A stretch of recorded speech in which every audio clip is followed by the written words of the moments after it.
The notice appeared on every screen in the dormitory at exactly midnight. Mandatory survival assessment. All students must participate. No exceptions. Tilly read the words 3 times before her gelatinous body began to shake. She was a Morivan, a species that had evolved on a world where food grew in abundance and danger was rare. The idea of surviving in the wild made her sick with fear. Across the hall, Daniel Reyes was already awake. He had been reading about the forest moon of Tessera 6 for weeks, ever since rumors of the assessment began circulating. Unlike his alien classmates, he felt no fear. He felt something closer to excitement. Daniel was the only human at the Galactic Institute of Xenobiology.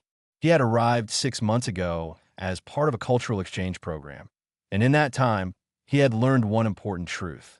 The galaxy did not think much of humans. They called his species soft, fragile, limited. They looked at his smooth skin and small teeth and assumed he was prey. They never asked about his past. They never learned that he had spent 15 years teaching wilderness survival in the mountains of Earth. They simply looked at him and decided he was weak. The morning of the assessment, all students gathered in the main hall. Professor Yilla stood at the front, her translucent body glowing faintly under the lights. She was Morivan like Tilly, but older and harder. "You will be dropped on Tessera 6 in small groups," she announced. "You will have 48 hours to survive. Your goal is simple. Find safe food and water. Build shelter. Return alive." She gestured to a table covered with equipment. Each species will receive a survival kit designed for their biology. Nutrition packs, water purifiers, emergency beacons. The students lined up. Ben, a 4-armed Horrell with a hard shell covering his body, received a large pack filled with protein cubes. Sarah, a feathered Velith who stood nearly 2 meters tall, was given specialized water tablets. Dren, a gray-skinned Kalosi with enormous dark eyes, clutched his kit like a lifeline. When Daniel reached the table, there was nothing left. "We apologize," Professor Yillis said. Her voice held no real apology. "The Institute does not have human-compatible supplies. Your biology is too unusual." Daniel looked at the empty space where his kit should have been. Then he smiled. "That is fine," he said. "I prefer it this way." Tilly, who had been assigned to his group, made a sound of distress. "How will you survive? You have nothing." "I have everything I need," Daniel replied. He tapped his head. "Up here." The transport shuttle was cramped and cold. Daniel sat with his assigned group. Tilly trembled beside him. Ben clicked his mandibles in irritation. Sarah preened her feathers nervously. Dren had not stopped staring at Daniel since they boarded. "Your species," Dren finally said. "How do you survive without technology?" Daniel considered the question. "We adapt." "Adapt to what?" "Everything." Dren did not seem satisfied with this answer, but he did not ask again. The shuttle descended through thick clouds. Below them, the forest moon of Tessera 6 spread out like a dark green ocean. The trees were massive, their canopies so thick that almost no light reached the ground. Strange calls echoed from somewhere in the depths. Sarah pressed her face against the window. "It looks dangerous." "It looks alive," Daniel said. The shuttle landed in a small clearing. The door opened, and humid air rushed in. It smelled like earth and rain and growing things. Daniel breathed deeply and felt something settle in his chest. This was familiar. This was home. The other students stumbled out, their bodies struggling with the gravity. Tessera 6 was slightly heavier than the standard. Tilly could barely walk. Ben complained loudly about his joints. Daniel moved through the forest entrance like he belonged there. His feet found solid ground without effort. His eyes scanned the tree line, reading the shadows and the light. "We should find water first," he said. "How?" Ben demanded. "We have no scanners. No maps." Daniel pointed to a faint trail in the undergrowth. "Animals need water too. They leave paths. We follow the paths. We find the water." He began walking. After a moment, the others followed. Professor Yilla watched through her observation drone. She had expected the human to request evacuation within the first hour. Instead, he was leading the group with quiet confidence. She made a note in her records. "Unusual behavior. Requires monitoring. The forest grew darker as they walked. Strange insects buzzed past. Plants with unfamiliar shapes reached toward them. Dren jumped at every sound. Tilly left a trail of nervous slime behind her, but Daniel kept walking. He touched the bark of trees, smelled the air, watched the movement of light through the leaves. He was reading the forest like a book. Finally, they heard it, the sound of running water. There, Daniel said. The stream was clear and cold, flowing over smooth stones. The alien students rushed toward it, desperate with thirst. Wait, Daniel said. They stopped. He knelt by the water and examined it carefully. He looked at the color, the clarity, the plants growing along the banks. Then he cupped some in his hands and smelled it. Finally, he tasted it. Tilly screamed. What are you doing? It could be poison. Daniel swallowed and smiled. It is safe. How can you know? Because I've been drinking wild water my whole life. He gestured for them to drink. Trust me. One by one, they did. Night was coming. The temperature was dropping. The alien students huddled together, their fear growing with the darkness. But Daniel was already gathering materials. Branches, leaves, vines. What are you building? Sarah asked. Shelter, Daniel replied. We will be warm tonight. Professor Yilla's drone hovered closer. She had never seen anything like this. A creature with no claws, no armor, no natural weapons, moving through the wilderness as if it owned the place. She sent a message to the Institute. The human is not what we expected. I am continuing observation. The forest moon sun set below the horizon. Darkness covered everything, and somewhere in that darkness, Daniel Reyes was smiling. The shelter looked like a pile of forest garbage. Branches stuck out at odd angles. Leaves hung in clumps. Vines held everything together in ways that seemed impossible. But inside, it was warm. Tilly could not understand it. She had watched Daniel build this thing in less than an hour, using nothing but his bare hands. He had no tools, no machinas, just two flat hands with 5 small fingers each. How did you learn to do this? She asked. Daniel was arranging dried leaves on the floor. Practice. How much practice? 15 years of teaching people to survive in the wilderness. Ben clicked his mandibles. Your species teaches this. Officially, yes. Many humans enjoy going into the wild. Some do it for fun. Some do it to test themselves. Some do it because they have to. The Horrell shook his head. His species had abandoned their original planet 10,000 years ago. They lived in perfectly controlled environments now. The idea of choosing to suffer in nature made no sense to him. Your species is strange, he said. Daniel smiled. I know. Morning came slowly. The forest moon of Tessera 6 had long nights, and the darkness lasted nearly 14 hours. When light finally filtered through the canopy, the alien students crawled out of the shelter with stiff bodies and empty stomachs. Tilly checked her nutrition pack. She had 6 bars left. She ate one and put the rest away. Ben did the same. Sarah picked at her food without enthusiasm. Dren was already on his 2nd bar. You should eat slower, Daniel said to him. Dren looked up with his large dark eyes. Why? Your supplies will not last forever. You need to make them stretch. But I am hungry now. You will be more hungry later. Trust me. Daniel had eaten nothing. The alien students noticed this, but said nothing. They assumed he was suffering. They assumed he would soon beg for their scraps. They were wrong. The group moved deeper into the forest. Daniel led the way, moving with a confidence that surprised everyone. He stopped often to examine plants, touch the soil, and watch the movement of small creatures in the undergrowth. What are you looking for? Sarah asked. Her curiosity had been growing since they landed. Food, Daniel said, but there is nothing here, just plants and dirt. Daniel laughed softly. Plants are food. Dirt tells you where food grows. Everything here is useful if you know how to see it. He stopped at a fallen log. Insects crawled across its surface, hundreds of them, their shells gleaming in the dim light. Here, he said, protein. He reached down and grabbed a handful of the insects. Before anyone could react, he put them in his mouth and began chewing. Dren made a choking sound. Tilly turned away. Ben stared with his compound eyes wide. Only Sarah leaned closer. What do they taste like? Crunchy, Daniel said, a little bitter, but filling. He offered her some.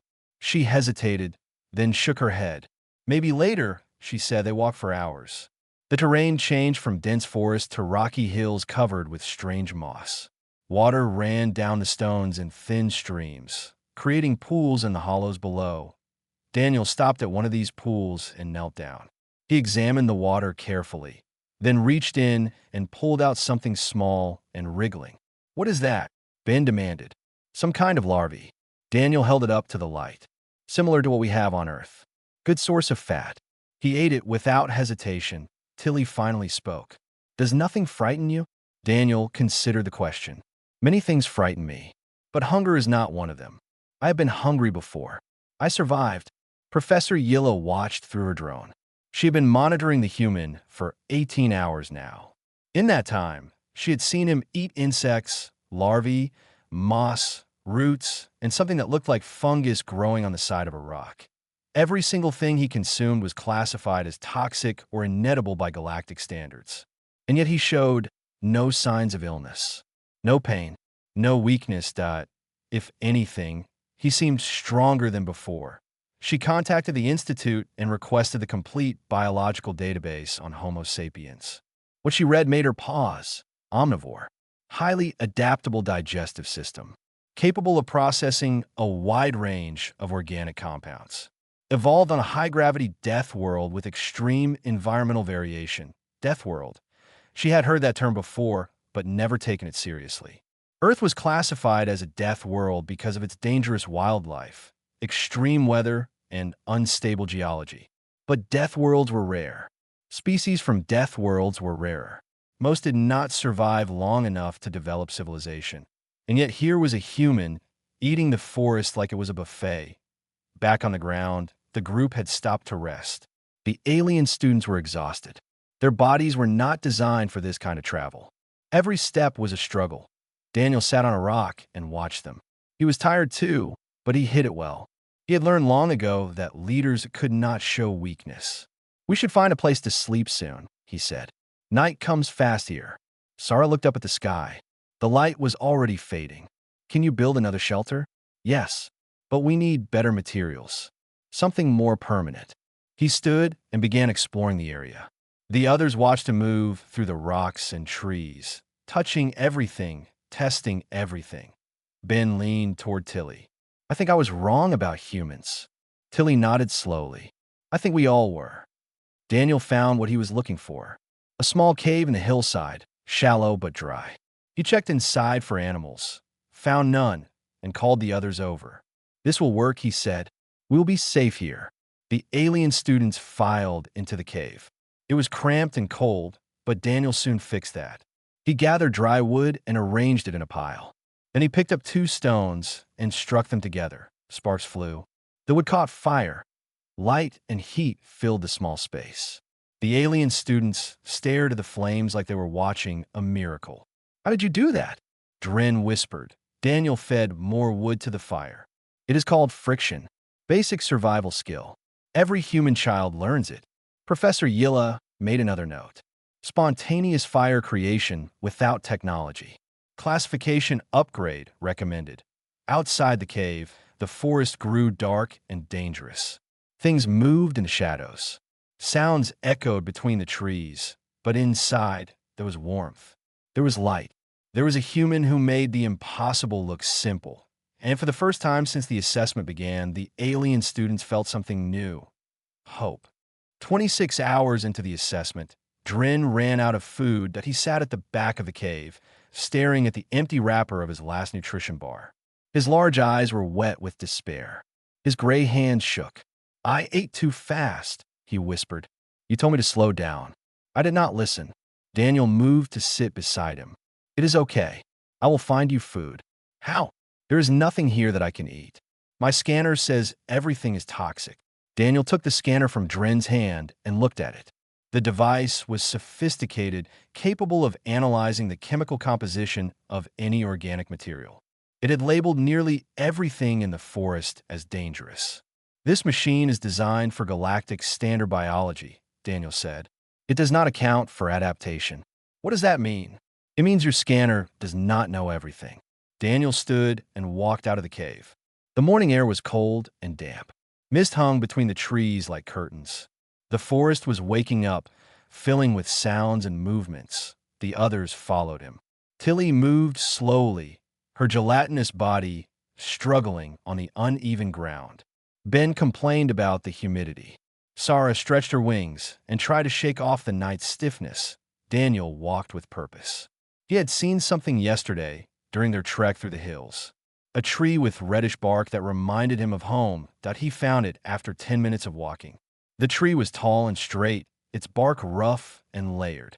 Daniel ran his hand across the surface, feeling the texture. This one, he said. The alien students gathered around him. They had no idea what he was planning. Daniel pulled out a small knife he had made from sharp stone and a wooden handle. He had built it the night before, while the others slept. Now he used it to cut into the outer bark of the tree. "What are you doing?" Ben asked. Daniel did not answer. He peeled away the rough outer layer, revealing the softer inner bark beneath. It was pale and slightly moist. He cut a long strip of the inner bark and held it up. Then he put it in his mouth and began to eat. The screaming started immediately. Dren stumbled backward and fell. Tilly made a high-pitched wailing sound that echoed through the forest. Ben's mandibles clicked so fast they became a blur. Even Sarah, the calmest of the group, jumped back with her feathers standing straight. "Stop! That is poison!" Dren shouted from the ground. "My scanner said that tree contains lethal compounds. You will die." Daniel continued chewing. The bark was tough and fibrous, but the taste was familiar. Slightly sweet, slightly bitter, with a hint of something like pine. He had eaten worse. "Spit it out," Tilly wailed. "Please, you have to spit it out." Daniel swallowed and took another bite. Ben grabbed his arm. "Human, are you insane? That bark contains chemicals that can shut down neural pathways in 90% of known species. One bite could kill a Horrel in minutes." Daniel gently removed Ben's grip. "I am not a Horrel, but the toxins are not toxic to humans." Silence fell over the group. Even the forest seemed to pause. Daniel finished the strip of bark and cut another. He ate that one too. Then he began cutting more strips. "I do not understand," Sarah said slowly. "How can you eat something that is poison?" Daniel sat down on a fallen log and continued eating. On Earth, there is a plant called a chili pepper. It produces a chemical called capsaicin. Most animals avoid it because it causes burning pain. Humans eat it for fun. We put it in our food to make it taste better. The alien students stared. There's another substance called caffeine. Many plants produce it as a natural pesticide. It is designed to kill insects and small animals. Humans drink it every morning to wake up. "That is insane," Dren whispered. "There is more. Alcohol is a poison that damages cell membranes.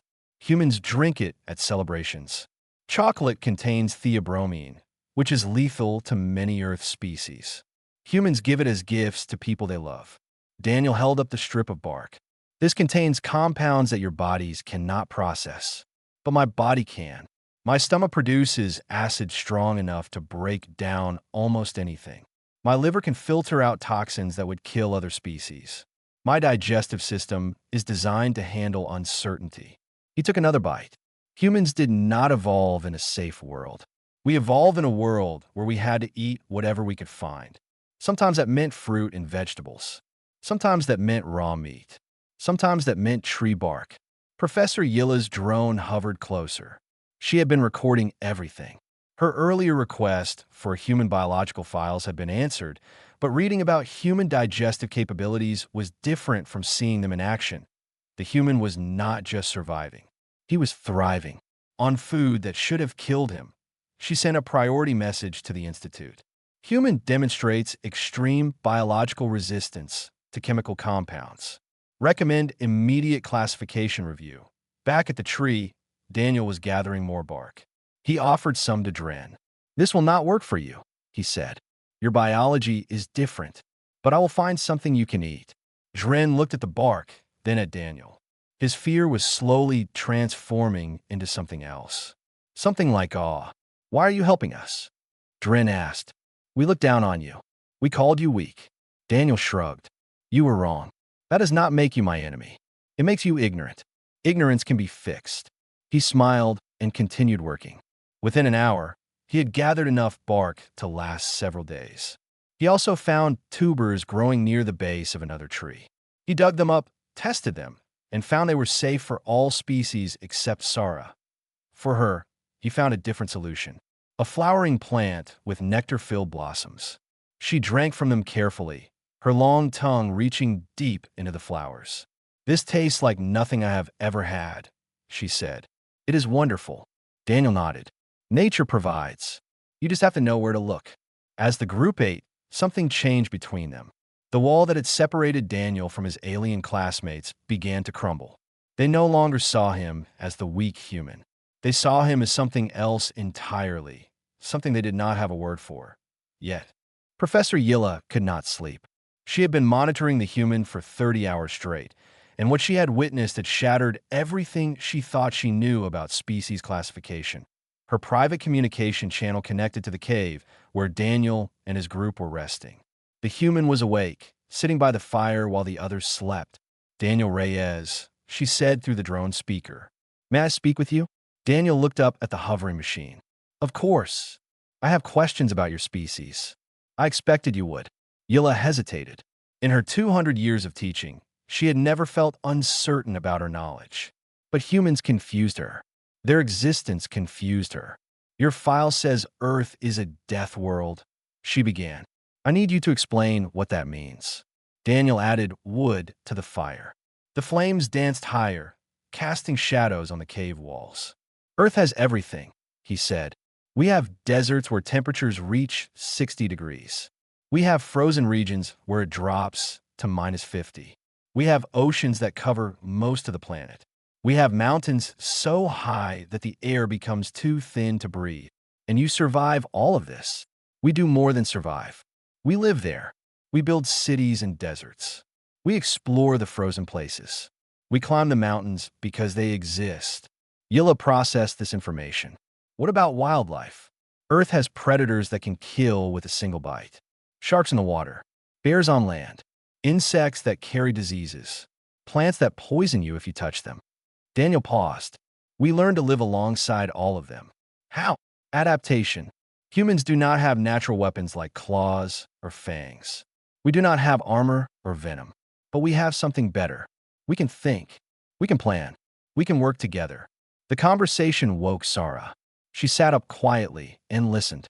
"Your digestive system," Yilla continued. "Explain it." Daniel smiled slightly. "Human stomachs produce hydrochloric acid.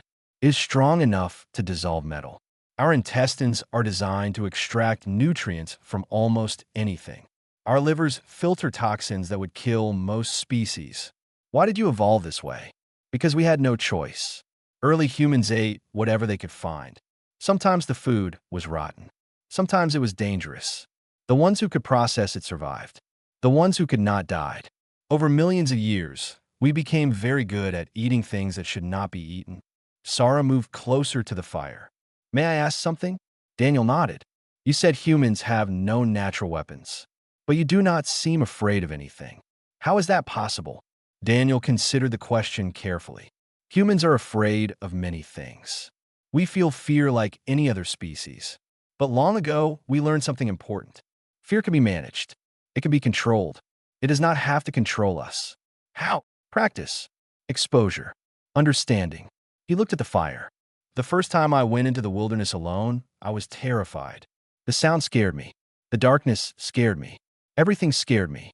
But I went back again and again. Each time, the fear became smaller. Eventually, it became a tool instead of a weakness." Ben was awake now, too. His compound eyes reflected the firelight. "Your species does this deliberately? You expose yourselves to fear." "Yes. We call it building resilience. Some humans jump out of airplanes for fun. Some climb mountains without ropes. Some swim in freezing water. We push ourselves to our limits because that is how we grow." Dren stirred from his sleep. "That sounds painful." "It is.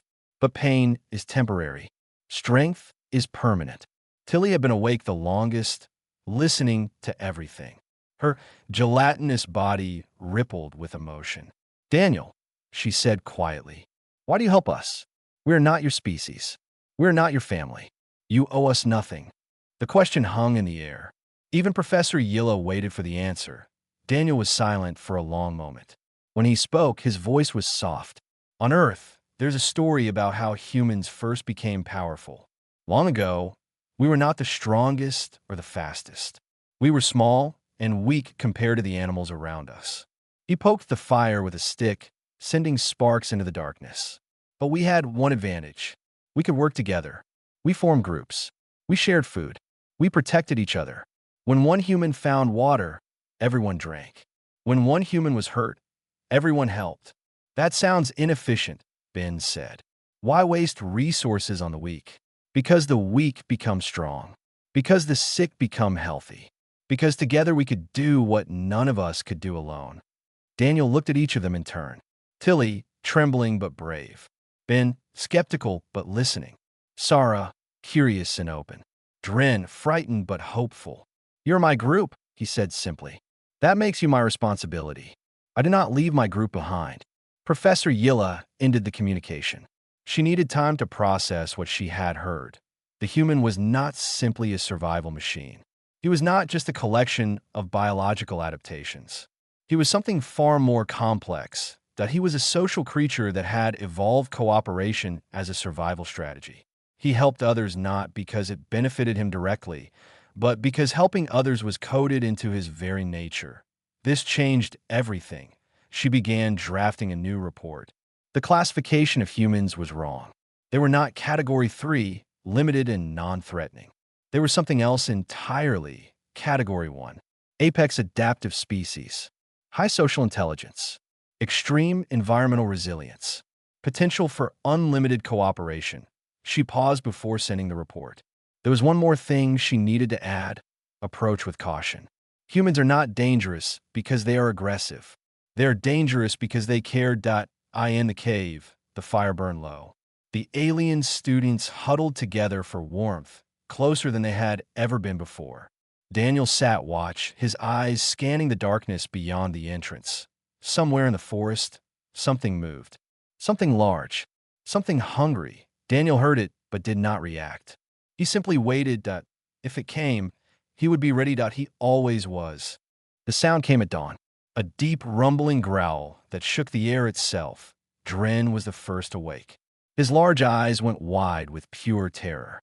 His mouth opened, but no sound came out. His body locked in place, every muscle frozen. This was the Kelosi freeze response. When faced with predators, his species became statues. They hoped the danger would pass them by. He never did. Ben woke next. His mandibles began clicking rapidly, a stress response he could not control. He looked toward the cave entrance and saw movement in the mist. Something massive was approaching. Tilly did not wake. She felt the vibration through the ground and immediately went into shock. Her gelatinous body became rigid and still. Sarah tried to spread her wings, but there was no room in the cave. She was trapped. Her species survived by fleeing. Without flight, she was helpless. Only Daniel remained calm. He stood slowly and moved toward the entrance. The growling grew louder. The ground shook with heavy footsteps. "Stay behind me," he said quietly. "Do not run. Do not scream. Stay absolutely still." The creature emerged from the mist. It was enormous. 6 legs supported a body covered in armored plates. Its head was broad and flat, with multiple sets of eyes that glowed with bioluminescence. Its mouth was filled with teeth designed for crushing bone.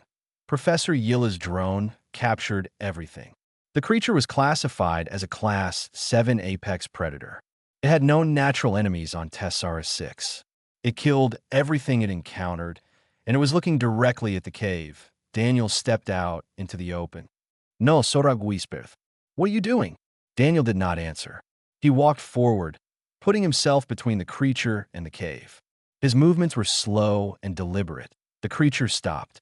Its many eyes focused on this strange small thing that did not run. That on most worlds, prey ran. Prey hid.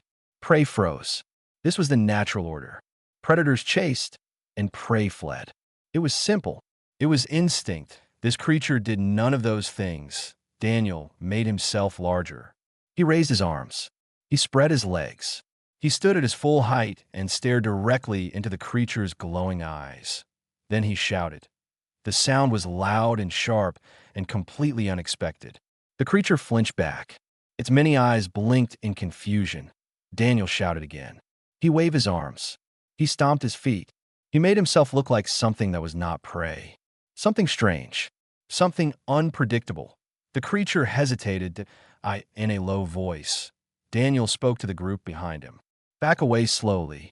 Move toward the rocks. There is a narrow passage there. It cannot follow. Ben unfroze first. He grabbed Tilly's rigid body and began dragging her backward. Sarah helped Dren to his feet and guided him away. Daniel held his ground. The creature growled again. It took a step forward. Its massive body blocked out the morning light. Daniel did not move. You do not want to fight me, he said calmly. His voice was steady. I'm not worth the trouble. I will hurt you. I will make you bleed. And even if you kill me, you will remember this moment forever. The creature could not understand the words, but it understood the tone. It understood the stance. It understood that this small creature was not afraid. Predators avoided uncertain fights. Injuries meant weakness. Weakness meant death. Every predator knew this rule, and this prey was not acting like prey. The standoff lasted nearly an hour. Daniel did not move. He did not look away. He breathed slowly and kept his heart rate steady. Behind him, the group had reached the narrow passage. They were safe, but they did not leave. They watched. Finally, the creature made a decision. It turned and walked back into the forest. Its massive form disappeared into the mist. The ground stopped shaking. The growling faded away. Daniel stood there for another 10 minutes, making sure it was really gone. Then his shoulders dropped. His hands trembled slightly. He took a deep breath. Sarah was the first to reach him. How did you do that? How did you face that thing without running? Daniel turned to look at her. His face was pale, and sweat dripped down his forehead. I was terrified. You did not look terrified. That is the trick. The creature could not read my body language. It did not know what I was thinking. All it saw was something that did not act like food. He smiled weakly. Humans learned this a long time ago. We are not the fastest or the strongest, but we can make ourselves look like we are. Ben set Tilly down gently. Her body was slowly returning to normal. That creature could have killed you in seconds. Yes, but you stood there anyway. Yes. Why? Daniel looked at the narrow passage where the group had hidden. Because you needed time to escape, and I was the only one who could give it to you. Dren was crying. Kelosi tears were thick and dark, running down his gray cheeks. You almost died for us. You would have died for us. Daniel walked over and put a hand on Dren's shoulder. Maybe, but I did not. And now we are all alive. Professor Yilla ended her recording. Her entire body was shaking. She had never seen anything like this. A creature without natural weapons, without armor, without venom, standing down a Class 7 apex predator through nothing but sheer willpower. She understood now why humans had survived their death world.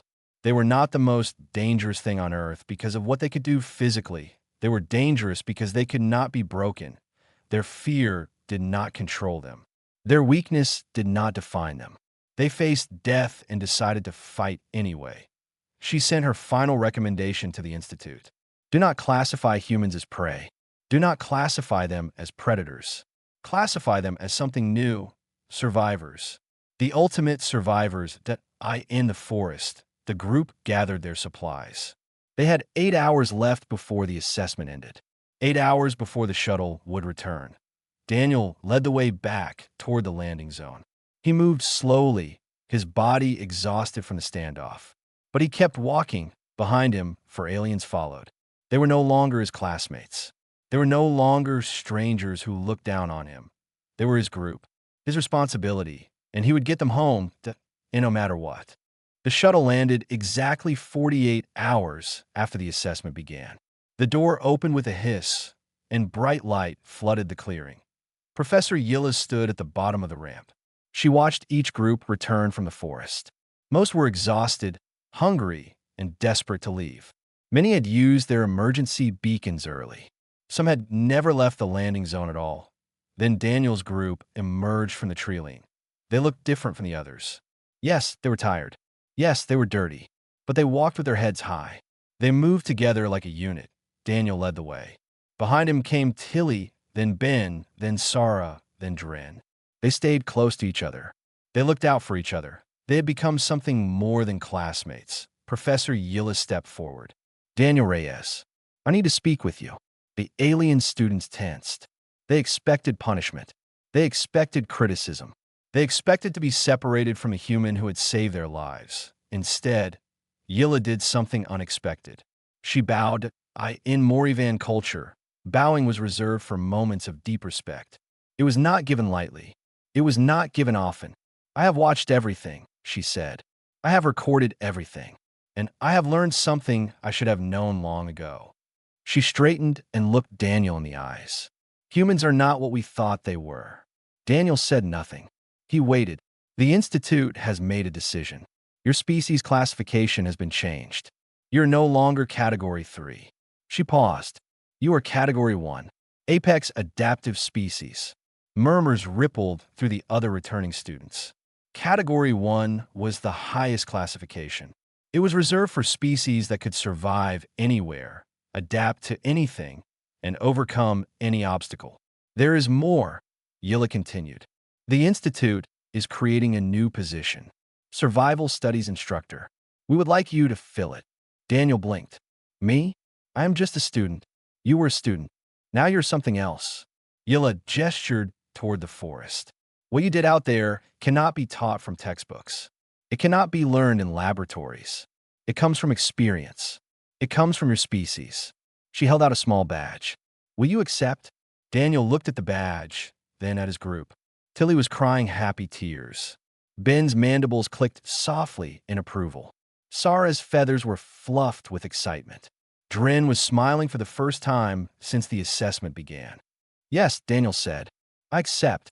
2 weeks later, Daniel stood in front of his first class. The room was filled with students from dozens of species. They looked at him with curiosity, confusion, and in some cases, disbelief. He was small compared to most of them. He had no claws, no armor, no natural weapons. But 4 students in the front row knew better. My name is Daniel Reyes, he began.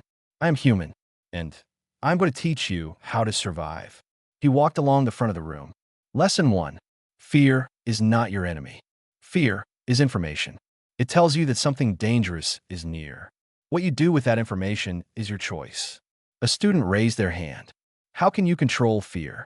My species freezes when we are afraid. It is instinct. Instinct can be overwritten, Daniel said. It takes practice. It takes exposure. It takes time, but it can be done. He smiled. I will show you how. Over the next hour, he taught them about human survival techniques. He explained how to find water, how to build shelter, how to start fire without technology, how to read the land and understand its secrets. But he also taught them something more important. He taught them about cooperation, about helping each other, about becoming stronger together than they could ever be alone. At the end of the class, Sarah raised her hand. Professor Reyes, may I ask a personal question? Of course. What are humans afraid of? Daniel paused. The room went quiet. Every student leaned forward. We are afraid of many things, he admitted. We are afraid of being alone. We are afraid of losing the people we care about. We are afraid of failing the ones who depend on us. He looked at Sarah directly. Physical danger? We learned to face that long ago. But emotional pain? That still hurts us. That will always hurt us. The class ended. Students filed out, talking among themselves. Many had changed their opinions about humans.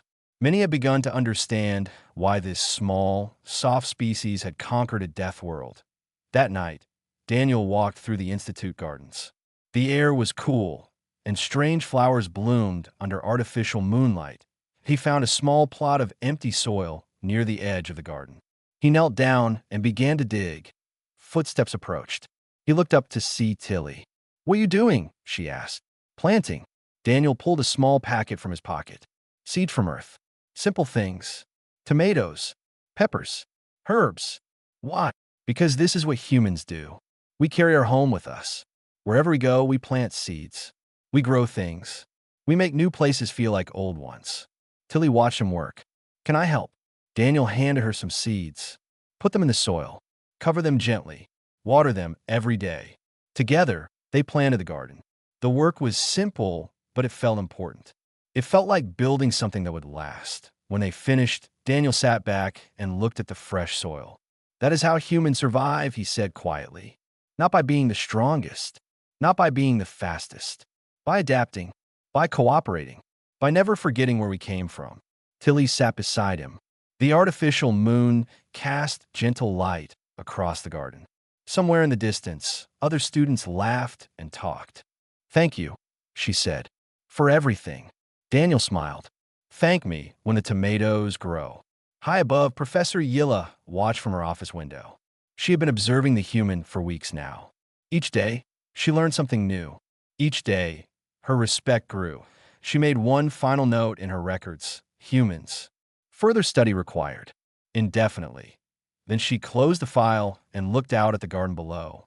A human and a Mori van, kneeling in the dirt, planting seeds together. Perhaps that was the greatest lesson of all. Not how to survive alone, but how to grow together.